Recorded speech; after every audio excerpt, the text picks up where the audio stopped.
জয় বাংলা। মঞ্চে উপস্থিত তৃণমূল কংগ্রেস ধনিয়াখালী বিধানসভার আমাদের সম্মানীয় মাননীয় এমপি অসীমাদি, এমএলএ অসীমাদি, যদি ভুল ত্রুটি হয় ক্ষমা করে দেবেন। আর তৃণমূল কংগ্রেস ব্লক সভাপতি মাননীয় সৌমেন দা ও অন্যান্য নেতৃত্ববৃন্দকে আমি সম্মান জানাচ্ছি। বেশি কিছু আমি বলবো না, দু চারটে কথা বলবো। যেটা হচ্ছে আমি 2018 সাল থেকে বিজেপিটা করছি।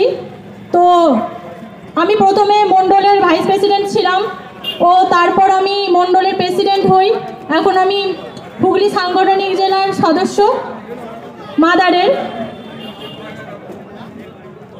যে বাংলায় উন্নয়ন কেন্দ্র সরকার দিতে পারে না, যে উন্নয়ন কেন্দ্র সরকার বন্ধ রাখে, পশ্চিমবাংলার মানুষকে সুযোগ করে দেওয়ার জায়গায় সুযোগ বন্ধ করে দেয়, এবং সন্দেশখালীর যে সমস্ত গরিব মা বোনেদের যে অন্যায় নোংরামো করতে বাধ্য করায়, সেই সরকার আমরা পশ্চিমবাংলায় চাই না।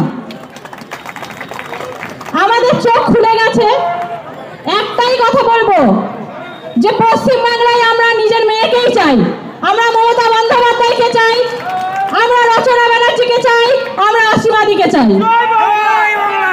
এবং আজ থেকে আমরা কথা দিচ্ছি, যারা যারা এই তৃণমূল কংগ্রেস করেন, সমস্ত জায়গায়, সমস্ত কোণায়, সমস্ত ব্লকে সবার সাথে আমরা কাঁধে কাঁধ মিলিয়ে কাজ করব এবং পশ্চিমবাংলায় এই কেন্দ্রের দুর্নীতির সরকারকে কখনোই আমরা ঢুকতে দেব না, এই প্রতিজ্ঞা আমরা করি। জয় মমতা বন্দ্যোপাধ্যায়, জয় জয়।